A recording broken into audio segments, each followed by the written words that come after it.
ساتھ اور کئی بیماریاں بھی ان کی جان کا روگ بن گئی تھیں، جو دن بہ دن انہیں ختم کرتی جا رہی تھی۔ لیکن وسائل محدود ہونے کی وجہ سے فریحہ ان کا اچھے سے علاج نہیں کروا پا رہی تھی، کیونکہ وہ ایک متوسط گھرانے سے تعلق رکھتے تھے۔ ادریس صاحب بیمار ہوئے تو ان کا کام چھوٹ گیا۔ تب سے فریحہ ہی چھوٹے چھوٹے کام کرتی گھر کو چلا رہی تھی، لیکن اب شہر کی ایک بڑی کمپنی میں کام ملنے پر وہ بہت پر امید تھی کہ وہ ادریس صاحب کا کسی اچھے ڈاکٹر سے علاج کروا سکے گی تو وہ ٹھیک ہو جائیں گے۔ بابا، آپ نے کھانا کھا کر دوائیاں لی تھی؟ وہ خالی گلاس سائڈ ٹیبل پر رکھتی پریشانی سے پوچھنے لگی۔ ہاں بیٹا، لے لی تھی دوائیاں، مگر پھر بھی طبیعت ہے کہ بگڑتی ہی جا رہی ہے۔ وہ ہانپتے ہوئے پیچھے تکیے پر اپنا سر گراتے بولے تو فریحہ کو تفکر نے آ گھیرا۔ وہ کچھ دیر ان کا کمزور پڑتا وجود دیکھتی رہی، پھر کل ہی آفس سے چھٹی کرتے انہیں ڈاکٹر کے پاس لے جانے کا سوچتے۔ وہ گہری سانس بھرتے اٹھ کھڑی ہوئی تھی۔ ابھی اس کی نئی جاب تھی، یقیناً چھٹی کرنا بہتر نہیں تھا، لیکن وہ اپنے بابا کی صحت پر بھی کوئی سمجھوتا نہیں کر سکتے تھے۔ بابا، آپ سوئیے گا نہیں، میں آپ کے لیے کوئی نرم غذا بنا کر لاتی ہوں۔ فریحہ بولتے ہوئے کمرے سے نکلی تو آنکھوں میں آنسو لیے ادریس صاحب نے اس کی پشت کو تکا تھا، جو اپنی تھکاوٹ بولتے ان کے لیے ہلکان ہو رہی تھی۔ وہ صحیح معنوں میں بیٹی ہونے کا حق ادا کر رہی تھی۔ سنان پاشا اپنا کوٹ تو پہلے ہی اتارے ہوئے تھے اور اب اپنی شرٹ کے بازو فولڈ کرتا آفس سے باہر نکلا تھا۔ وہ کسی کام کے سلسلے میں کمپنی کے مینوفیکچرنگ ایریا میں جا رہا تھا، جب اسے اپنے کمپنی کے مینیجر انور کی کافی غصیلی آواز سنائی دی تو وہ اس کے آفس کا دروازہ کھولتا اندر داخل ہوا تھا۔ یہاں وہ کافی ناگواری کے تاثرات لیے برہمی سے سامنے موجود وجود کو دیکھ رہا تھا۔ سنان پاشا اس وجود کو پیچھے ہی سے پہچان چکا تھا۔ وہ فریحہ ادریس تھی۔ اپنے مینیجر کا کسی فیمیل ورکر کے ساتھ ایسا برتاؤ سنان پاشا کو انتہائی ناگوار گزرا، تو وہ سنجیدہ چہرے کے ساتھ آگے بڑھا تو انور اسے دیکھتے فوری اپنی جگہ سے کھڑا ہوا تھا۔ انور صاحب، یہ کیا طریقہ ہے کسی سے بات کرنے کا، وہ بھی کسی فیمیل کے ساتھ؟ سنان پاشا کی بھاری اور کھردری آواز پر فریحہ ادریس بھی اٹھ کھڑی ہوئی تھی۔ اس کا سفید چہرہ شرمندگی کے مارے سرخ سا پڑنے لگا۔ وہ یہاں مینیجر سے کچھ پیسے لون لینے کے لیے آئی تھی، مگر وہ آگے سے اس کی مجبوری سنے بغیر اسے بے عزت کرنا شروع ہو گیا تھا، اور اسے لگنے لگا کہ اب یقیناً سنان پاشا بھی اس کی انسلٹ کرنے میں اپنا کردار ادا کرے گا۔ پیسے ملنے کی امید بھی گئی تھی اور عزت نفس الگ مجروح ہونے لگی تھی۔ اس پر فریحہ کی آنکھوں میں مارے بے بسی کے آنسو جمع ہونے لگے تھے، جنہیں وہ کمال ضبط سے گالوں پر بہنے سے روکے چہرہ جھکائے اپنے لب کاٹتی کھڑی تھی۔ سر مس فریحہ ادریس، انہیں آئے ابھی پورا مہینہ نہیں ہوا اور یہ آج مجھ سے لون مانگنے آ بیٹھی ہیں، اور تو اور بغیر اطلاع دیے یہ کل چھٹی پر تھیں۔ ان کی ایسے رویے پر میں بھلا کیا رد عمل دیتا؟ مینیجر انور فریحہ کی طرف دیکھتا غصے سے بول رہا تھا۔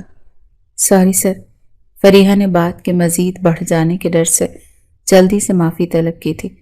انور صاحب، جو بھی مسئلہ تھا میں آپ کو کسی سے بھی اس لہجے میں بات کرنے کی اجازت نہیں دوں گا، خصوصاً کمپنی میں کام کرتی فیمیل ورکر کے ساتھ، سمجھے آپ؟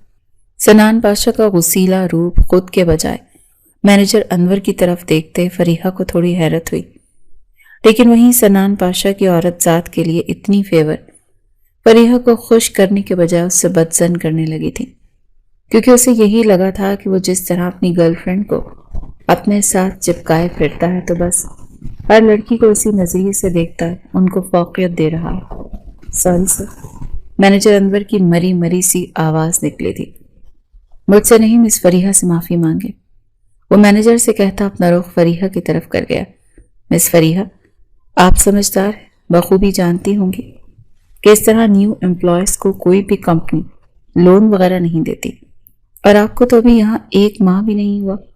سنان پاشا فریحہ سے مخاطب ہوا تو آواز میں کسی حد تک نرمی در آئی تھی۔ میں جانتی ہوں سر، مگر میری مجبوری ہے، میرے بابا بیمار ہیں، ان کے علاج کے لیے مجھے ارجنٹ کچھ پیسوں کی ضرورت پڑ گئی ہے۔ آپ کو اس سلسلے میں جو بھی ضمانت چاہیے میں دینے کے لیے تیار ہوں۔ فریحہ چہرہ جھکائے اپنی مٹھیاں بھینچے بولی تھی۔ اس طرح اپنی مجبوریوں کا اشتہار لگانا اسے کسی طور منظور نہیں تھا کہ لوگوں کی ترس کھاتی نگاہیں اسے تکلیف دیتی تھی۔ سنان پاشا کے کچھ کھوجتی نظریں فریحہ ادریس کے چہرے پر جمی تھیں۔ سنان پاشا 30 سالہ ایک سمجھدار مرد تھا۔ کئی سالوں سے وہ کاروباری دنیا میں موجود تھا، تو بھانت بھانت کے لوگوں سے ملتے وہ کسی حد تک لوگوں کی اصلیت کو پہچاننے لگا تھا۔ اپنی بات کہتے فریحہ نے لب بھینچے تھے۔ انور صاحب، آپ مس فریحہ سے پوچھ لیں ان کو کتنی رقم کی ضرورت ہے تو دے دیں انہیں، میری طرف سے اجازت ہے۔ سنان پاشا سنجیدگی سے کہتا وہاں سے نکلتا چلا گیا تھا کہ فریحہ اس کے الفاظ پر ایک جھٹکے سے سر اٹھاتے اسے دیکھا تو وہ پلٹ چکا تھا۔ فریحہ نے تشکر بھری نظروں سے اس کی پشت کو دیکھا۔ وہ انسان جیسا بھی تھا فریحہ کی مشکل آسان کر گیا تھا۔ اس کے چہرے پر بھولی بھٹکی سی مسکراہٹ در آئی تھی، اور اب کی بار مینیجر انور نے بلا چو چرا کیے کوئی بھی کاغذی کارروائی کرتے اس کے ہاتھ میں مطلوبہ رقم تھمائی تھی۔ شکریہ سر۔ وہ پیسے اپنے ہینڈ بیگ میں رکھتی باہر چلی آئی۔ بس ان پیسوں سے ادریس صاحب کے لیے کچھ ضروری ٹیسٹ کروانے تھے، اس کے بعد ڈاکٹر سے ان کا علاج شروع کرنا تھا۔ سنان پاشا کی زندگی میں اس کی دادی ماں کے علاوہ اور کوئی بھی نہیں تھا۔ اس کے ماما بابا کی کافی سال پہلے پلین کریش میں ڈیتھ ہو چکی تھی۔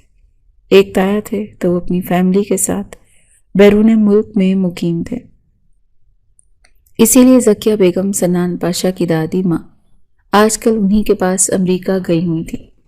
سنان پاشا ان کی غیر موجودگی میں انہیں بری طرح سے مس کر رہا تھا۔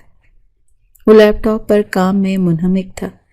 جب اس کے فون پر ذکیہ بیگم کی کال آئی تو وہ اپنا کام وہیں چھوڑے ریلیکس ہو کر بیٹھتا، کال اوکے کر گیا تھا۔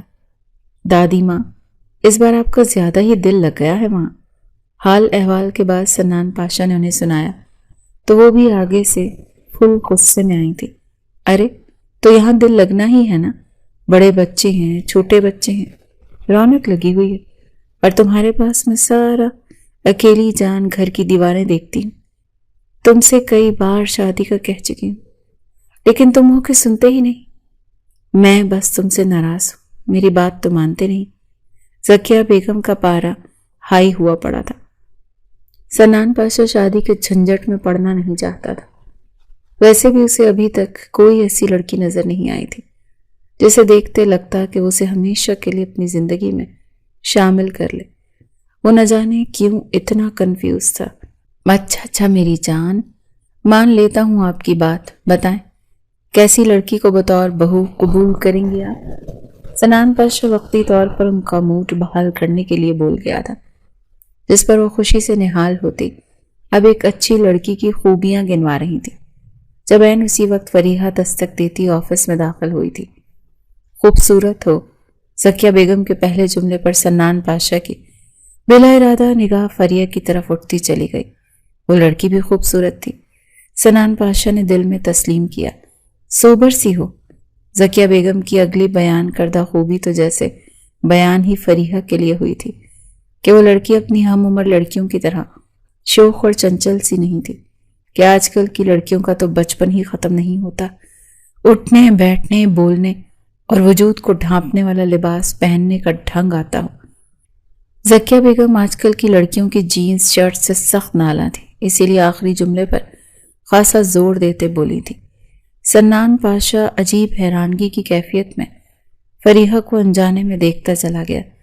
ایسا لگ رہا تھا جیسے فریحہ ذکیہ بیگم کے سامنے موجود ہوں اور وہ اسے دیکھتی بول رہی ہوں، اور وہیں اس کی نظروں کا یہی ارتکاز فریحہ کو بے سکون سا کر گیا تھا۔ کیا ہو گیا؟ کہاں کھو گئے؟ بہت غیر معمولی خوبیاں بیان کر دیں کیا؟ سنان پاشا کی خاموشی پر ذکیہ بیگم بولی تو وہ بری طرح چونکا، اور پھر وہ فریحہ سے نظریں چراتے اسے بیٹھنے کا اشارہ کرتا دادی ماں کی طرف متوجہ ہونے کی کوشش کرنے لگا۔ نہیں، ایسا نہیں ہے میری جان، آپ جلدی سے آ جائیں، پھر بات کرتے ہیں اس موضوع پر، میں بہت مس کر رہا ہوں آپ کو۔ فریحہ جو اپنی گود میں رکھے ہاتھوں کو دیکھ رہی تھی، سنان پاشا کے منہ سے میری جان الفاظ پر وہ ناک چڑھا کر رہ گئی تھی کہ اس کے خیال میں سنان پاشا ایک بے حد فلرٹی انسان تھا۔ اوکے، لو یو، رات کو بات کرتے ہیں۔ سنان پاشا کے الفاظ پر فریحہ کا چہرہ خامخواہ میں سرخ پڑنے لگا تھا کہ وہ شخص اس کی موجودگی کا بھی لحاظ نہیں کر رہا تھا۔ سنان پاشا کے سیل فون ٹیبل پر رکھتے ہی وہ جلدی سے اپنی فائل اس کی جانب بڑھا گئی۔ آپ کے بابا کی طبیعت اب کیسی ہے؟ فائل پر نظریں دوڑاتے سنان پاشا کا انداز سرسری سا تھا۔ جی کچھ بہتر ہے، ڈاکٹر تبدیل کیا ہے، جس نے مختلف ٹیسٹ کروائے ہیں تو ان کی رپورٹس آنے پر ہی مکمل پتہ چلے گا۔ وہ ٹھہرے ہوئے انداز میں بولتی کچھ دیر کے لیے سنان پاشا کو پھر سے اپنی طرف کھینچنے لگی تھی۔ اپنی کیفیت پر جھنجھلاتا وہ سر جھٹک گیا اور ساتھ دل ہی دل میں زکیہ بیگم کو یاد کرتے وہ کر رہا، جنہوں نے اس کی بیوی کی خوبیاں بتاتے اس کا دماغ الٹ پلٹ کر دیا تھا۔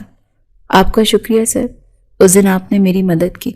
لگے ہاتھوں فریحہ نے اس کا شکریہ ادا کرنا بھی مناسب سمجھا۔ شکریہ کی کوئی بات نہیں ہے مس فریحہ، وہ ایک ادھار ہے جسے آپ اتارنے والی ہیں۔ سر اس بات میں ہلاتے وہ فائل پکڑتے آفس سے نکل گئی۔ سنان پاشا نے پرسوچ تاثرات کے ساتھ اسے جاتے دیکھا تھا کہ وہ ایک بہادر اور ذمہ دار لڑکی تھی جو اس طرح اپنے باپ کا خیال رکھ رہی تھی۔ اپنے کام کی طرف دھیان دو سنان پاشا، کیوں اپنی امپلائی پر نظر رکھ رہے ہو؟ وہ خود کو سرزنش کرتا دوبارہ سے لیپ ٹاپ کو اپنی طرف کر گیا تھا۔ زکیہ بیگم واپس پاکستان آ گئی تھی اور اس بار ان کے ساتھ ان کی سب سے چھوٹی پوتی ایشم بھی تھی جو کہ پاکستان گھومنے آئی تھی۔ وہ سنان پاشا سے 12 سال چھوٹی تھی۔ سنان پاشا اسے بالکل اپنی چھوٹی بہن سمجھ کر ٹریٹ کرتا تھا۔ گھر میں بور ہونے کی وجہ سے وہ آج سنان پاشا کے ساتھ اس کے آفس جانے کا فیصلہ کر چکی تھی۔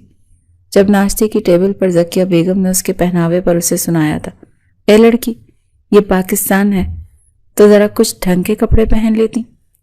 ایشم کے پنک ٹاپ اور کھلے وائٹ ٹراؤزر پر انہیں اعتراض ہوا۔ پاکستان میں بھی میں نے لڑکیوں کو ایسے ہی کپڑے پہنتے دیکھا ہے۔ وہ منہ بسوڑنے والی تو سنان پاشا اس کی حمایت میں بول پڑا، میری گڑیا بہت اچھی لگ رہی ہے دادی ماں۔ سنان پاشا کی تعریف کرنے پر ایشم کا چہرہ خوشی سے کھل اٹھا تھا۔ تھینک یو بھائی، وہ چہکی تھی۔ ناشتہ مکمل کرتے وہ آفس کے لیے نکل آئے تھے۔ جب لیفٹ میں جلدی سے سنان پاشا کے پیچھے داخل ہونے پر ایشم کا لمبی ہیل کی بدولت پاؤں مڑا تو وہ بے ساختہ کر رہی تھی۔ اف بھائی، تکلیف سے آنکھوں میں آنسو آنے لگے۔ سنان پاشا نے جھٹ اسے سہارا دیا۔ پاگل لڑکی، آتے ہی چوٹ لگوا لی۔ اس کی برہمی میں فکر مندی بھی موجود تھی۔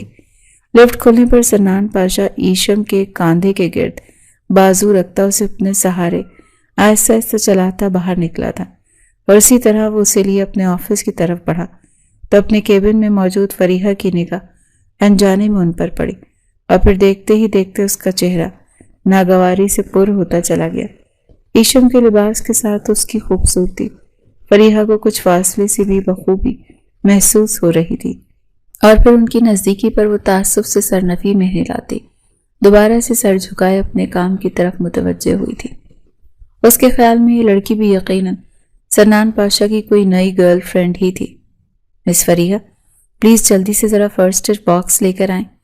اس کا کیبن چونکہ سنان پاشا کے آفس کے نزدیک تھا تو اسی لیے وہ اس کی طرف دیکھے بغیر آرڈر کرتا ایشم کے لیے آفس میں داخل ہوتے اسے کرسی پر بٹھانے لگا۔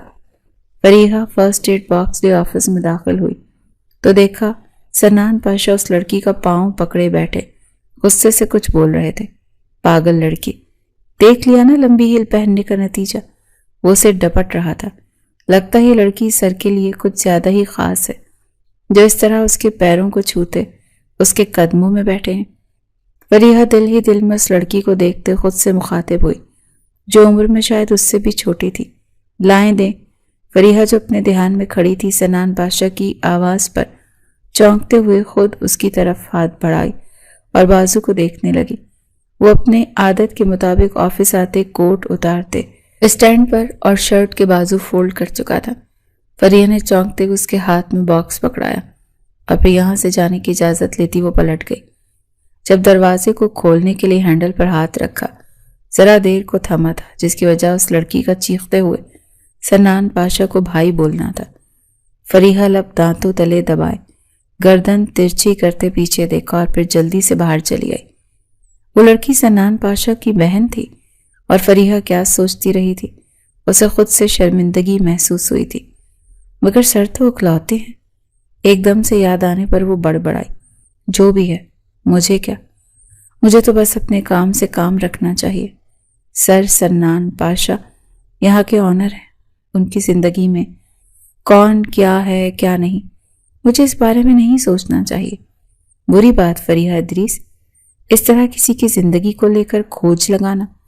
فریحہ ادریس آخر میں خود کو تنبیہ کرتی اپنی جگہ پر آ بیٹھی تھی۔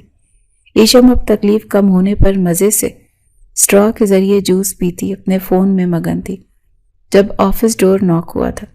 سنان پاشا کے یس بولنے پر فریحہ ادریس اندر داخل ہوئی تھی۔ آئیے مس فریحہ، آپ کا ہی انتظار تھا۔ سنان پاشا مسکراتے ہوئے بولا تو ایشم کے کان جھٹ کھڑے ہوئے۔ اس نے ایک نظر بھائی کے چہرے پر ڈالتے فریحہ کو بغور تکا تھا، اور اس کے بعد وہ اپنا جوس اور فون ٹیبل پر کونی ٹکائے اور ہتھیلی پر اپنے گال ٹکائے انہیں دیکھ رہی تھی۔ سنان پاشا فائل دیکھنے میں بیزی ہوا تو فریحہ ایشم کی نظروں سے جس سی ہونے لگی تھی۔ کبھی سنان پاشا اور اب اس کی بہن دونوں ہی کی کیا نظر باز تھے یہ۔ گڈ مس فریحہ، بریلینٹ۔ سنان پاشا کی ستائش بھری آواز پر فریحہ کے چہرے پر بھی چند پل کو مسکراہٹ آئی تھی۔ فریحہ شکریہ ادا کرتی تیزی سے وہاں سے نکلی تھی، کیونکہ وہ خواہ ہی ایشم کی نظروں سے کنفیوز ہونے لگی تھی۔ یہ کیا تھا ایشم؟ فریحہ کے جاتے ہی سنان پاشا نے اسے گورا تو وہ آگے سے کاندھے اچکاتی ہنستی تھی۔ دراصل مجھے دادی ماں نے خاص اس لیے آپ کے ساتھ آفس بھیجا تھا کہ آپ پر نظر رکھ سکوں کہ کہیں یہاں تو کوئی لڑکی پھنسا نہیں رکھی آپ مجھے ان کی بات بالکل ٹھیک لگ رہی ہے۔ سب سے یہ پہلی لڑکی ہے جسے دیکھتے آپ مسکرائے اور تعریف پر تعریف کی۔ ویسے بھائی، یہ لڑکی دادی ماں کے معیار پر بھی پورا اترتی ہے۔ ایشم شرارت سے اپنے یہاں آنے کا مقصد بتا رہی تھی، جبکہ اس کی آخری بات پر سنان پاشا کا دل بہت زوروں سے دھڑکا تھا۔ تمہیں کیا پتا دادی ماں کیا چاہتی ہیں؟ سنان پاشا نے نظریں چرائے پوچھا۔ جس دن وہ آپ کو آپ کی بیوی کی خوبیاں بتا رہی تھی نا، میں ان کے پاس ہی تھی۔ وہ مزے سے بولی تو سنان پاشا نے خود کو لاپرواہ ظاہر کرنا چاہا تھا۔ دنیا میں اور بھی بہت سی لڑکیاں ہیں ایسی، ہوں گی، مگر آپ کی اور میری نظر تو اس پر ٹک چکی نا، اور آج میں گھر جاتے ہی دادی ماں کو بتانے والی ہوں۔ وہ دوبارہ سے جوس کا گھونٹ بھرتی بولی تو سنان پاشا چاہ کر بھی اسے ٹوک نہ سکا، بس نفی میں سر ہلاتے وہ لیپ ٹاپ پر کھلی فائلوں کو دیکھنے لگا۔ سدھر جاؤ، سنان پاشا کے الفاظ پر وہ آنکھیں مٹکاتی نفی میں سر ہلا گئی تو دونوں ہنس دیے تھے۔ رات کی چائے سب ایک ساتھ پیتے، باتوں میں بھی مصروف تھے۔ سنان پاشا وقتاً فوقتاً ٹی وی پر چلتی نیوز پر بھی نظریں دوڑا رہا تھا۔ جب ایشم زکیہ بیگم کے کان میں گھسی بڑبڑائی تھی تو ان کے چہرے پر تجسس پھیلا تھا، اور وہ اشتیاق سے سنان پاشا سے پوچھ گچھ کرنے لگی تھی۔ سنان، اگر تمہیں کوئی لڑکی پسند ہے تو بتاتے کیوں نہیں؟ کیسی ہے، کیا نام ہے؟ زکیہ بیگم خوشی سے ہمکنار ہوتی سوال کرنے لگی۔ سنان، جس کا زیادہ دھیان ٹی وی کی طرف تھا، ان کی بات پر چونکا تھا۔ مجھے کوئی لڑکی پسند ہے؟ وہ ناسمجھی اور حیرانگی سے بولا کہ اسے اس بات کا علم نہیں تو دادی کو کیسے معلوم پڑا؟ لیکن پھر جیسے ہی اس کی ایشم پر نظر پڑی تو وہ ساری بات سمجھ گیا، جس پر اس نے ایشم کی تیز تراری پر اسے دیکھتے ہوئے نفی میں سر ہلا، جو باز نہیں آئی تھی۔ سنان، ایشم بتا رہی ہے وہ بالکل میری پسند کے مطابق ہے، اچھی ہے، سلجھی ہوئی، ایک مکمل مشرقی لڑکی۔ زکیہ بیگم کے بولنے پر سنان پاشا آگے سے خفیف سا ہنس دیا تھا۔ تو پھر وہ آپ کی پسند ہوئی، میری تو نہیں۔ سنان پاشا خود کو بھی سمجھ نہیں پا رہا تھا، یا پھر سمجھ کر بھی سمجھنا نہیں چاہتا تھا کہ وہ لڑکی اس کی زندگی میں اہم ہو ہی رہی تھی۔ کیا مطلب؟ تمہاری پسند کوئی اور ہے کیا؟ کہیں وہ تمہاری دوست مرینا تو نہیں؟ اس ذکر پر ان کے چہرے پر ناپسندیدگی چھائی تھی۔ میں نے ایسا بھی نہیں کہا دادی اماں۔ وہ اس موضوع پر بد دل سا ہونے لگا تھا۔ تو بس میں اس لڑکی سے ضرور ملوں گی، تم بھی بس اوپر اوپر سے اکڑ رہے ہو، ورنہ ایشم بتا رہی تھی تم بھی اس لڑکی کو بہت اہمیت دے رہے ہو۔ زکیہ بیگم دو ٹوک انداز میں بات کرتی سنان پاشا کو چپ کروا گئی تھی، اور وہ تھا کہ اپنی زندگی کے اتنے اہم فیصلے کو کرنے میں بھی ہچکچاہٹ کا شکار ہو رہا تھا۔ اوکے، سنان پاشا بھرپور سنجیدگی سے کہتا اٹھا تھا اور لمبے لمبے ڈگ بھرتا اپنے کمرے میں چلا آیا تھا۔ پتہ نہیں کیا مسئلہ ہے اس لڑکے کے ساتھ۔ زکیہ بیگم اس کی خاموشی پر پریشان ہوئی تھی۔ دادو، آپ پریشان نہ ہو، یقیناً سب اچھا ہوگا، اور چلیں میں آپ کو اس لڑکی کے بارے میں بتاتی ہوں۔ ایشم نے ان کا دھیان بھٹکایا تھا۔ سنان اپنے کمرے کی کھڑکی کے پاس کھڑا گہری سوچ میں گم تھا۔ اگر وہ نہیں مانی تو، یا پھر اگر وہ مان گئی اور شادی ہو گئی مگر ہماری بن نہ سکی تو، لیکن اگر میں اس کے ساتھ اٹیچ ہو گیا اور وہ مجھے چھوڑ گئی تو میرے لیے کتنا مشکل ہوگا۔ میں تو بے جان چیزوں سے وابستہ ہو جاؤں تو ان سے الگ نہیں ہو سکتا، وہ تو پھر ایک جیتا جاگتا وجود ہوگا۔ سنان پاشا اپنے دل کی بڑھتی گھٹتی دھڑکنوں کو ان کی آواز سنتا گہری کشمکش میں پڑا تھا۔ وہ فی الوقت کچھ ایسا چاہ رہا تھا جس سے زکیہ بیگم بھی خوش ہو جاتی اور اسے بھی فریحہ ادریس کو سمجھنے اور جاننے کا وقت بھی مل جاتا کہ کہیں وہ لڑکی بھی اس کی زندگی میں آتے روپے پیسے کی ریل پیل دیکھتے خود کو یہاں کی لڑکیوں کے رنگ ڈھنگ میں نہ ڈال لے۔ وہ اس کا گھر بسانے کے بجائے کہیں یہاں کی رنگینیوں میں نہ کھو جائے، کیونکہ وہ یہ سب زندگی میں پہلی مرتبہ دیکھنے والی تھی، تو سب کچھ اس کے لیے اٹریکٹیو ہونے والا تھا۔ اسی لیے سنان پاشا کو جو بھی قدم اٹھانا تھا سوچ سمجھ کر اٹھانا تھا۔ سنان پاشا نے آفس آنے کے تھوڑی دیر بعد فریحہ ادریس کو آج خود اپنے آفس میں آنے کا کہا تھا۔ جی سر، آپ نے بلایا؟ اپنے آنے کے بعد بھی سنان پاشا کو خاموش دیکھتے فریحہ ادریس الجھی سی بولی تھی۔ وہ اس طرح پہلی بار کسی کام کے بغیر سنان پاشا کے مقابل بیٹھی تھی۔ مس فریحہ، مجھے آپ سے ایک ضروری بات کرنی تھی، سنان پاشا نے تمہید باندھی تھی۔ جی بولیں سر، میں اسی لیے یہاں بیٹھی ہوں۔ فریحہ پوری طرح اس کی طرف متوجہ تھی۔ کیا آپ مجھ سے پیپر میرج کریں گی؟ سنان پاشا گہری سانس بھرتا اپنی بات کہتے فریحہ کو ششدر کر گیا۔ کیا مطلب؟ اوہ، اڑے حواسوں کے ساتھ وہ بولی تھی، میرا مطلب ہے کہ آپ کچھ عرصے کے لیے مجھ سے کانٹریکٹ میرج کر لیں۔ میں یہ شادی کرتے اپنی دادی ماں کو خوش دیکھنا چاہتا ہوں۔ مجھے فی الوقت حقیقی شادی میں کوئی دلچسپی نہیں۔ کانٹریکٹ میرج میں ہم دونوں جب چاہیں الگ ہوتے، اپنی اپنی زندگی جیسے چاہیں مرضی گزار سکتے ہیں، بلکہ اس میرج کے دوران ایک ساتھ رہتے بھی ہم دونوں سے کوئی ایک دوسرے کی زندگی میں دخل نہیں دے گا۔ اس کے بدلے آپ جو چاہیں گی آپ کو ملے گا، روپیہ، پیسہ، پراپرٹی، جو آپ چاہیں۔ سنان پاشا نکاح جیسے پاکیزہ بندھن کو اپنے مقصد کے لیے استعمال کرتا فریحہ ادریس کو خود سے نفرت کی ایک اور وجہ دے گیا تھا۔ اس کے الفاظ پر فریحہ ادریس کا انتشار خون اتنا بڑھا، یہ شدید غصے کے مارے اسے سمجھ نہ آئی کہ وہ کیا بول کر سنان پاشا کا منہ بند کروا دے۔ اس نے کیا سوچ کر اسے ایسی گھٹیا بات کہی تھی۔ اس جیسے انسان کے ساتھ پیپر میرج کا مطلب تھا چند دنوں یا پھر چند راتوں کے لیے اپنی عزت گنوانا۔ اس سے وہ کیا امید رکھ سکتی تھی جس کا کردار شروع دن سے ہی فریحہ کے سامنے مشکوک ہی رہا تھا۔ وہ اپنے گھر والوں کو خوش رکھتے بے شک فریحہ کی عزت دو کوڑی کی کر دیتا، اس سے تعلق بناتا، بیچ راہ میں چھوڑ دیتا تو وہ کہاں کی رہ جاتی۔ اور کیا فریحہ ادریس اتنی گئی گزری تھی کہ کوئی اسے ایسی لڑکی سمجھے یا پھر اس سے ایسی توقعات رکھے؟ یہ سب کہنے کی آپ کی ہمت کیسے ہوئی سر؟ آپ امیر ہیں بے شک اور میں غریب، مگر مجھے اپنی عزت اور عزت نفس بہت پیاری ہے۔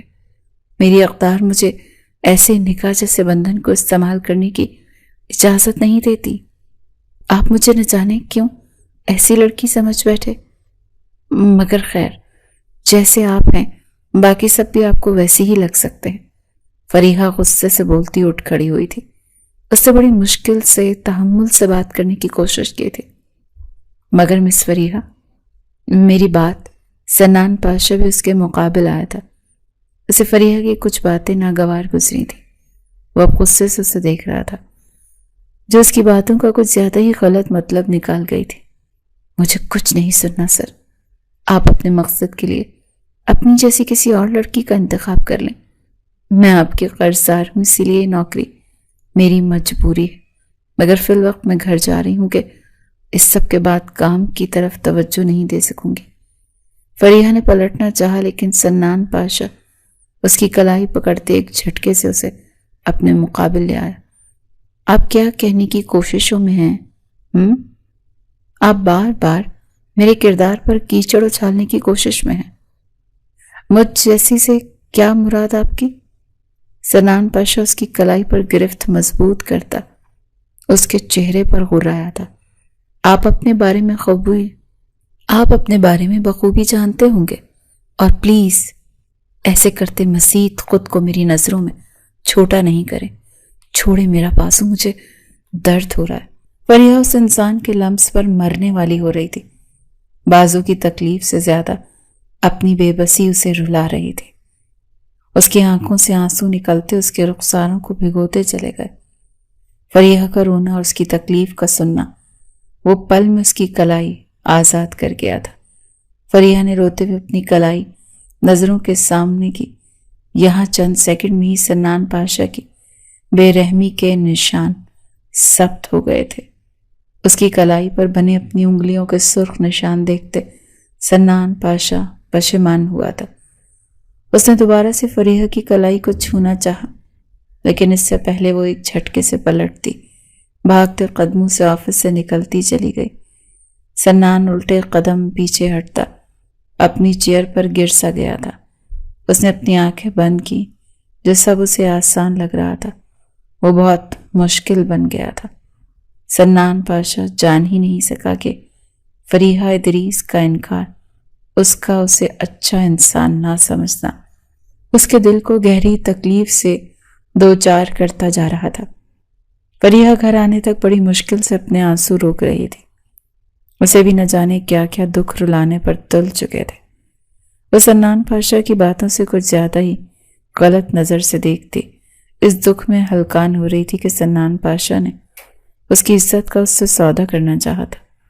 اپنے رتبے اور دولت کے غرور پر اسے چند دنوں کے لیے حاصل کرنا چاہا تھا۔ وہ سنان پاشا کی آدھی ادھوری باتوں کے اپنے ہی مطلب کے مفہوم نکالتی پاگل ہو رہی تھی۔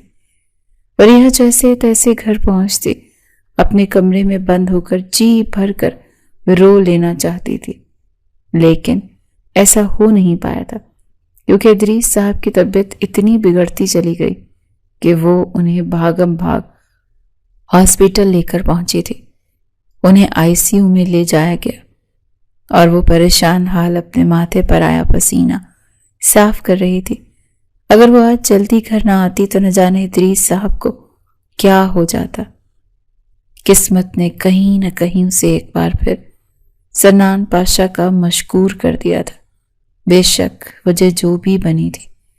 ادریس صاحب کی طبیعت سنبھلی تو فریحہ کے دل کو ڈھارس ملی تھی، لیکن اس کے ساتھ ہی ان کے ٹیسٹ رپورٹ بھی آ چکی تھی جو کہ بالکل خوش آئند نہیں تھی، اور آج ان کو جو بیماری کا جھٹکا لگا ڈاکٹر پر امید نہیں تھے، اور ان کے علاج کے لیے وہ جتنے پیسوں کی ڈیمانڈ کر رہے تھے اتنے پیسے فریحہ گھر بیچ کر بھی پورے نہیں کر پاتی۔ کسی سے ادھار بھی لیتی تو کوئی کتنی رقم اس کے ہاتھ پر رکھ دیتا کہ اس کا تو سارا سرکل ہی مڈل کلاس سے تعلق رکھتا تھا۔ اتنے پیسے تو اپنے آپ کو بیچنے پر بھی نہیں مل سکیں گے۔ فریحہ کے منہ سے بے اختیار یہ الفاظ نکلے اور ساتھ ہی اسے سنان پاشا کی آفر یاد آتی چلی گئی، اور اس وقت فریحہ ادریس ایک نظر اپنے گن گن کر سانس لیتے باپ کو دیکھتے سنان پاشا کی بات ماننے کا فیصلہ کر چکی تھی۔ اپنے باپ کے بغیر بھی وہ تنہا رہ جانے والی تھی۔ اچھا تھا وہ سنان پاشا کو خوش کرتے، دوبارہ اپنے باپ کے ساتھ جیسے تیسے زندگی گزار ہی لیتی۔ اگلے دن فریحہ خود کے سارے آنسو اپنے اندر اتارتے مضبوطی کا خول چڑھائے آفس چلی گئی۔ وہ بے چینی سے سنان پاشا کے آفس کی طرف دیکھ رہی تھی۔ یہاں پچھلے 1 گھنٹے سے مرینا آئے بیٹھی تھی، جبکہ فریحہ کے لیے ایک ایک لمحہ اہم تھا۔ اسی لیے جیسے ہی مرینا آفس سے گئی، وہ تیز قدموں سے ڈور ناک کرتی بغیر سنان پاشا کی اجازت کا انتظار کیے اندر داخل ہو گئی۔ سنان پاشا نے حیرانگی سے اسے دیکھا۔ میں کانٹریکٹ میرج کے لیے تیار ہوں۔ وہ سیدھی اپنی بات پر آئی تھی۔ کیا؟ سچ میں؟ سنان پاشا جو کل سے پریشان تھا کیونکہ دادی ماں کی ضد بڑھتی جا رہی تھی کہ وہ فریحہ ادریس سے ملنا چاہ رہی ہے، سنان پاشا کا چہرہ خوشی سے چمکا تھا۔ نہ جانے ذکیہ بیگم کی ضد پوری ہونے کی خوشی تھی یا پھر ایک حقیقی اس کے دل کے نہا خانوں سے پھوٹ رہی تھی۔ جی مگر میری ایک شرط ہے، وہ چہرہ جھکائے اسپاٹ پن میں بولی تھی۔ کیسی شرط؟ مجھے آپ کی ساری شرطیں منظور ہیں، سنان پاشا جلدی سے بولا۔ مجھے اپنے بابا کے علاج کے لیے جتنی بھی رقم کی ضرورت ہوگی وہ آپ فراہم کریں گے۔ اگر اس سلسلے میں کسی بیرون ملک جانا پڑا تو آپ مدد کریں گے۔ اس کی شرط پر سنان پاشا نے کچھ لمحے خاموشی سے اس لڑکی کو دیکھا جس کی زندگی کا شاید مقصد ہی اپنے باپ کی صحت یابی تھی۔ سب ہو جائے گا، آپ بے فکر رہیں، سنان پاشا سنجیدگی اور نرمی سے بولا۔ وہ لڑکی بس اپنے باپ کے علاج کے لیے مجبوری میں اس تک آئی تھی، اور ابھی صرف نکاح ہوگا، رخصتی کچھ عرصے بعد جب بابا ٹھیک ہو جائیں گے۔ یہ بات کہتے فریحہ کی زبان ذرا سی لڑکھڑائی تھی۔ جیسا آپ چاہیں۔ سنان پاشا کے بغیر کوئی اعتراض کیے مان جانے پر فریحہ نے اپنا جھکا چہرہ اٹھایا تو اس کی آنکھیں سیدھی سنان پاشا کی گہری آنکھوں سے جا ٹکرائی تھی، لیکن اس وقت فریحہ ان آنکھوں کی شفافیت کو سمجھ نہیں پائی اور سر ہلاتی پلٹ گئی تھی۔ اس کے بعد کے معاملات جلد نمٹتے چلے گئے تھے۔ سنان پاشا باقاعدہ ذکیہ بیگم اور ریشم کے ساتھ فریحہ کا ہاتھ مانگنے آیا تھا، جسے ادریس صاحب زیادہ شش و پنج میں پڑے بغیر مان گئے تھے، کیونکہ وہ بھی کسی حد تک اپنی بیماری کے بارے میں جانتے تھے۔ اسی لیے وہ اتنا اچھا رشتہ مل جانے پر خدا کا شکر ادا کر رہے تھے۔ نکاح سے 1 دن پہلے ڈھیروں قیمتی سامان فریحہ کے گھر پہنچ چکا تھا، جس میں نکاح کا جوڑا، زیورات اپنی قیمت اور خوبصورتی خود بتا رہی تھی۔ فریحہ نے نکاح سے پہلے ہی سنان پاشا سے رقم لے لی تھی، جسے وہ بغیر کوئی سوال کیے اس تک پہنچا گئی تھی۔ جب فریحہ اپنا اور اپنے بابا کا پاسپورٹ بھی بنوا چکی تھی، ذکیہ بیگم اور اشمل نکاح سے کافی دیر پہلے آ چکی تھی۔ جب فریحہ ذکیہ بیگم کے گلے لگتی آپ دیدہ ہوئی تو اسے اس طرح سے اپنے ساتھ لگائے پیار محبت سے سمجھانے لگی تھی۔ فریحہ کا وہ بالکل اپنی ماں جیسی لگی، اور ریشم بھی اس سے کافی فرینک ہو چکی تھی، اور اب نکاح کے لیے ریشم ہی اسے تیار کرنے لگی تھی۔ یہ رشتہ سنان پاشا اور فریحہ کے بس ایک ڈرامہ تھا، لیکن وہ دونوں فریحہ کے بابا سچے دل سے ایک نیا رشتہ جوڑ رہے تھے۔ فریحہ کو ان لوگوں کو دھوکہ دینا بہت مشکل لگ رہا تھا۔ نکاح کے وقت ایک سرد احساس فریحہ کے اندر اترتا چلا گیا تھا، اور اس نے بھی بے حسی بھرے انداز میں نکاح نامے پر دستخط کر دیے تھے۔ نکاح کے بعد کچھ دیر فریحہ کو سنان پاشا کے ساتھ بٹھایا گیا تھا۔ یہاں اسے کئی بار سنان پاشا کی نظریں خود پر محسوس ہوئی تھی۔ ریشم نے دل کھول کر ان دونوں کی تصویریں بنائیں۔ یہاں سنان پاشا معمول سے ہٹ کر مسکرا رہا تھا، وہیں فریحہ کسی ادھیڑ بن میں چہرہ جھکائے بیٹھی تھی، اور ریشم بار بار اسے سنان پاشا کے مسکرانے کی مثال دیتے اسے بھی مسکرانے کا کہہ رہی تھی تاکہ تصویریں اچھی آئیں۔ فریحہ مزید سنان پاشا کے نزدیک نہیں بیٹھ سکتی تھی، اسی لیے سر درد کا بہانہ بناتی اپنے کمرے میں چلی گئی تھی۔ کمرے میں آتے ہی اس نے اپنے سر پر اوڑھا لال جالی دار دوپٹہ کھینچ کر دور پھینکا، پھر اسی طرح وہ اپنا بناؤ سنگھار اجاڑنے لگی۔ بے شک اس نے اپنی زندگی میں شادی کو لے کر کوئی خواب نہیں سجائے تھے، مگر کبھی یہ بھی نہیں سوچا تھا کہ وہ اس طرح کوئی ادھورا رشتہ بنائے گی۔ وہ اندرونی کیفیت کی بدولت سرخ آنکھیں لیے کمرے کے بیچوں بیچ کھڑی تھی جب کمرے کا دروازہ ایک بار نوک ہوتا دیکھ دوسری بار کھلتا چلا گیا۔ فریحہ نے چونکتے ہوئے اس دروازے کی سمت دیکھا جہاں سنان پاشا اندر داخل ہو رہا تھا، اور اسے دیکھتے ہی فریحہ میں غصے کی لہر دوڑنے لگی۔ آپ کیوں آئے ہیں یہاں؟ وہ اپنے حلیے سے بے پرواہ تھی، جبکہ سنان پاشا تو جیسے اس کے الفاظ سن ہی سکا۔ وہ پورے حق سے سامنے کھڑی لڑکی کو دیکھتا دل سے اس کی خوبصورتی کا قائل ہوا تھا۔ اس کے لمبے بال جو ہمیشہ سمٹے رہتے تھے آج انہیں کھلا چھوڑے اسٹائل دیا گیا تھا۔ وہ بولا تھا کہ یہ ایک پیپر میرج ہے۔ وہ بس بے خود سا چلتا اس کے پاس چلا آیا، اور اب وہ اس کے چہرے پر نظریں جمائے اس کا ہاتھ پکڑنے کی کوشش میں تھا۔ جب فریحہ جھٹ فاصلے پر ہوئی تو سنان پاشا اپنی بے خودی پر خود کو ملامت کرتا وہ لب بھینچ گیا تھا۔ آپ اس نکاح کی حقیقت کو بھول گئے ہیں شاید، وہ تلخ ہوئی تھی۔ سنان پاشا کچھ بولے بغیر آگے بڑھا تو فریحہ نے مٹھیاں سختی سے بند کی تھی۔ سنان پاشا نے بیڈ پر پڑا سرخ دوپٹہ اٹھاتے واپس اس کے پاس آ کر ٹھہرتے اسی انداز میں دوپٹے کو اس کے دونوں کاندھوں پر ڈالا تو چند پل کے لیے فریحہ حیران سی سنان پاشا کی آنکھوں میں دیکھتی رہ گئی۔ اب ٹھیک ہے، ورنہ بہکنے کے چانسز تھے۔ اس کے بے حد قریب کھڑا بھاری اور دھیمی آنچ دیتی آواز میں بولا تھا۔ فریحہ ہی اس سے فاصلے پر ہوئی تو سنان پاشا نے گہری سانس بھرتے بات کا آغاز کیا تھا۔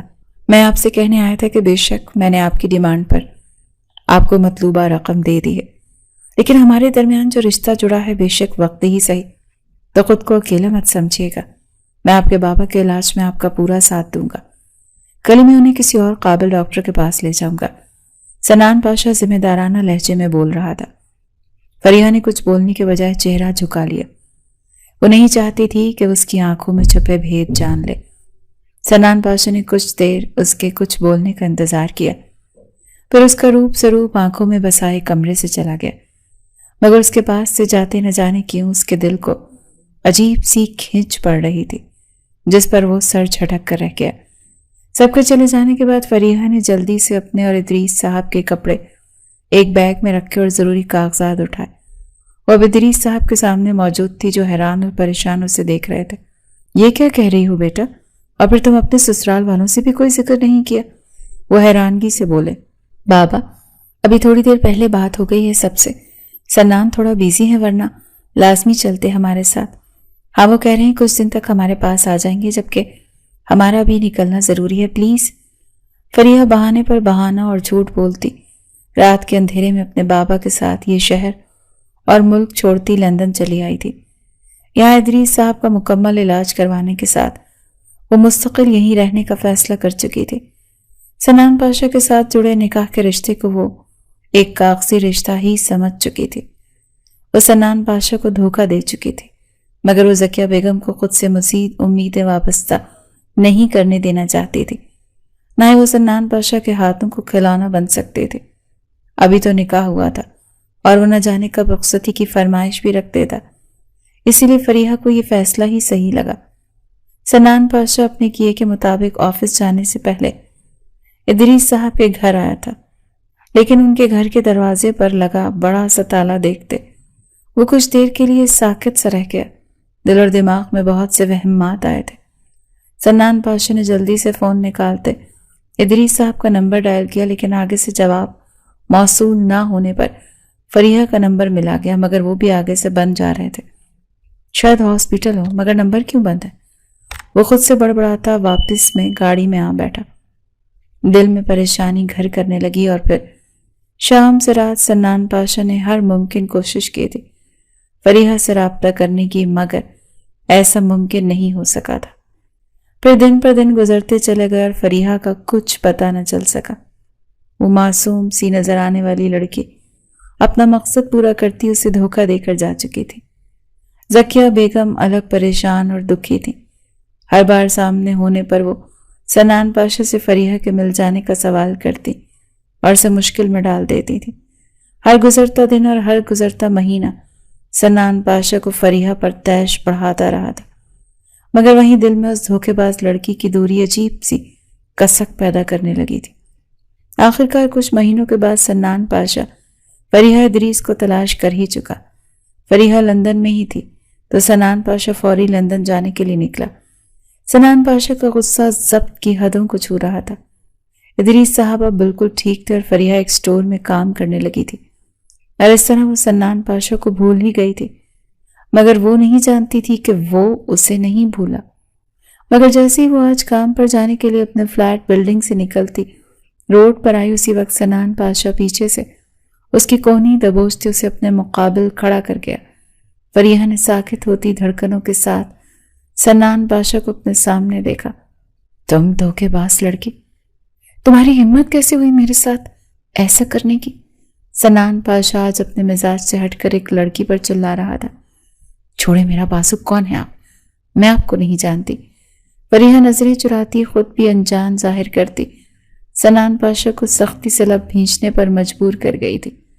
غلطی کر گیا جو اس دن صرف نکاح پر اکتفا کر گیا، جبکہ مجھے تبھی رخصتی کر کے تمہارے وجود پر اپنی چھاپ چھوڑ دینی چاہیے تھی، تاکہ تم آج مجھے بھولتی نہیں، مگر اب تمہیں تمہاری دھوکہ دہی کی سزا تو مل کر رہے گی۔ وہ سختی سے اس کی آنکھوں میں آنکھیں گاڑے بولا تھا، آپ بھول رہے ہیں، آپ نے بھی وہ نکاح اپنے گھر والوں کو دھوکہ دینے کے لیے کیا تھا۔ فریحہ بھی خود پر الزام آنے پر جواباً غصے سے بولی، بس بہت ہو چکا، اب جو ہوگا میری مرضی سے ہوگا۔ اس کی کلائی پکڑتے اس کے فلیٹ کی طرف مڑا تو فریحہ سٹ پٹائی تھی۔ یہاں فلیٹ کا دروازہ کھلنے پر ادریس صاحب کا چہرہ سنان پاشا کو دیکھتے خوشی سے کھل اٹھا، کیونکہ فریحہ ان سے ابھی تک سچائی چھپائے ہوئے تھی۔ اچھا ہوا تم آ گئے سنان، ورنہ میرے دل میں تو ڈر بیٹھ گیا تھا۔ ویسے تمہارا شکریہ بھی ادا کرنا تھا کہ تمہاری وجہ سے میں آج یوں فٹ فاٹ سا کھڑا ہوں۔ ادریس صاحب کے لہجے کی سچائی کا پتہ چلتا رہا تھا، اسی لیے سنان ان کو کوئی الزام نہیں دے سکا۔ اس ظالم لڑکی نے جو کیا تھا اکیلے ہی کیا تھا۔ جاؤ فریحہ، چائے بنا کر لاؤ۔ ادریس صاحب سنان کے ساتھ بیٹھے خاموش کھڑی فریحہ سے کہنے لگے تو وہ سنان پاشا کو گھورتی کچن کی طرف بڑھی۔ سنان پاشا کی موجودگی اسے بہت بے چینی کا شکار کر رہی تھی۔ بیٹا تیاری کر لو، ہم کل صبح کی فلائٹ سے پاکستان واپس جا رہے ہیں۔ میری ابھی سنان کی دادی سے بات ہوئی ہے، وہ اب بس رخصتی چاہتی ہیں۔ کچن سے نکلتی فریحہ پر بم پھوڑتے وہ پھر خوش دلی سے سنان سے باتیں کرنے لگے تھے، جبکہ سنان نے ایک جلانے والی مسکراہٹ فریحہ کی طرف اچھالی تھی کہ وہ اب اس سے بچ نہیں سکتے۔ سنان پاشا آج اسی فلیٹ میں رکا تھا۔ فریحہ اپنے کمرے میں مسلسل ادھر سے ادھر چکر کاٹتی سنان پاشا سے دو ٹوک بات کرنا چاہتی تھی۔ اس سے پہلے وہ باہر نکلتی سنان کمرے سے داخل ہوتا، دروازے کو اندر سے بند کرتا فریحہ کے چہرے کی ہوائیاں اڑا گیا۔ یہ کیا کر رہے ہیں آپ؟ وہ غصے سے دروازے کی طرف بڑھی، لیکن کلائی سنان پاشا کی گرفت میں آ جانے پر اسے رکنا پڑا۔ کیوں کیا ایسا؟ سنان پاشا سنجیدگی سے سوال کرنے لگا۔ آپ اچھے سے جانتے تھے مجھے یہ کانٹریکٹ میرج کسی طور قبول نہیں تھی، مگر اپنے بابا کے لیے مجھے ایک کڑوا گھونٹ بھرنا پڑا، مگر اس کے باوجود میں نے نکاح تو کر لیا، مگر آپ مجھے کھلونا سمجھتے، شاید استعمال کرتے چھوڑ دیتے، جو مجھے گوارا نہیں تھا، اسی لیے اس دھوکہ دہی پر مجبور ہو گئی۔ ہم مشرقی غریب لڑکیوں کے پاس سوائے عزت کے اور کچھ نہیں ہوتا، جس کے نام ایک بار لکھتی جاتی ہیں اسی کے نام مرنا پسند کرتی ہے، اور یہ بات ہماری تربیت میں شامل ہوتی ہے۔ پھر جس طرح آپ لڑکیوں سے دوستیاں تھیں تو آپ پر یقین کرنا بہت مشکل تھا۔ فریحہ نظریں جھکائے متوازن لہجے میں بولتی چپ ہو گئی۔ سنان پاشا کی گہری نظریں اس کے وجود پر ٹکی۔ سوری، میرے اندر اس رشتے کے لیے وہمات تھے، جس طرح محبت کرنے والے ایک دوسرے کو چھوڑ رہے ہیں، یا پھر غربت اور امیری کا کانسیپٹ بن گیا ہے۔ میں ڈر رہا تھا کہیں تم میری دنیا کی رنگینیوں میں گم ہوتی، مجھے ہی نہ بھول جاؤ۔ میرے دل کو تم پسند آ چکی تھی، تو شاید پیپر میرج کا کہتے تمہیں آزمانا چاہتا تھا۔ جب مجھے لگتا کہ تم ہی میرے لیے ٹھیک ہو تو سوچا تھا کہ پھر اس پیپر میرج کو ختم کرتے نئی زندگی کا آغاز کر لیں گے، اور اب میں یہی چاہتا ہوں۔ اور ہاں پلیز، صرف مرینا میری دوست ہے، تم کہو گی تو اس سے بھی فاصلہ اختیار کر لوں گا۔ سنان پاشا کے الفاظ پر فریحہ اس کی آنکھوں میں دیکھا۔ اب آپ کے سارے ڈر ختم ہو گئے کیا؟ اور دوستوں میں اتنی نزدیکی کہ بندہ اپنی حد بھول جائے؟ میں نے خود مرینا کو ایک دن آپ پر جھکے دیکھا تھا، فریحہ بغیر جھجکے اس کی آنکھوں میں دیکھتے بول رہی تھی، تاکہ وہ اسے انجان نہ سمجھے اور وہ کوئی غلط بیانی نہ کر سکے۔ سنان پاشا کے چہرے پر ناسمجھی بھرے تاثرات آئے تھے، اور پھر اسے وہ منظر یاد آ گیا۔ فریحہ کی موجودگی میں مرینا بس ایک دو بار ہی آفس آئی تھی۔ کیا یار، وہ تو میرے چہرے پر کچھ لگا تھا، وہ صاف کر رہی تھی۔ وہ تھوڑی بولڈ سی ہے، مگر ہاں وہ مجھ سے محبت کی دعوے دار ہے، لیکن اب میں بھی محبت کرنے لگا ہوں۔ آخری بات پر سنان نے اپنی مسکراہٹ دبائی، وہیں فریحہ کے چہرے پر سختی چھائی تھی۔ مگر وہ محبت تم سے ہوئی ہے، تمہاری دوری نے مجھے اس محبت کا بہت اچھے سے احساس دلایا ہے، تمہارا دھوکہ بھی اسے کم نہیں کر سکا۔ سنان پاشا بڑے حق سے فریحہ کے دونوں ہاتھوں کو پکڑے اظہار کر رہا تھا، جس پر فریحہ کی نظریں جھکی تھی۔ دل و دماغ پر پڑا بوجھ کم ہوتا چلا گیا تھا۔ اب کوئی غلط فہمی رہ گئی تو بتا دو، کیونکہ پاکستان جاتے ہی رخصتی ہوتے تم میرے پاس آؤ، میں چاہتا ہوں میرے بارے میں اچھی سوچ لے کر آؤ۔ سنان پاشا نے اس کا چہرہ اوپر کرتے اس کی آنکھوں میں دیکھتے سوال کیا تو وہ نفی میں سر ہلاتی دھیمے سے مسکراتی تھی، جس پر سنان پاشا بھی مسکراتا اس کے ہاتھوں پر اپنا لمس چھوڑنے لگا تو فریحہ نے گھبراتے ہوئے اپنے ہاتھ چھڑائے تھے۔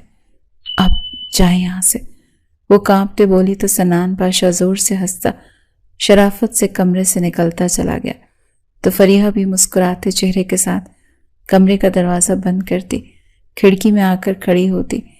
باہر ہوتی برف باری دیکھنے لگی تھی، آنکھوں میں خوشنما سے خواب جگہ بنانے لگے تھے۔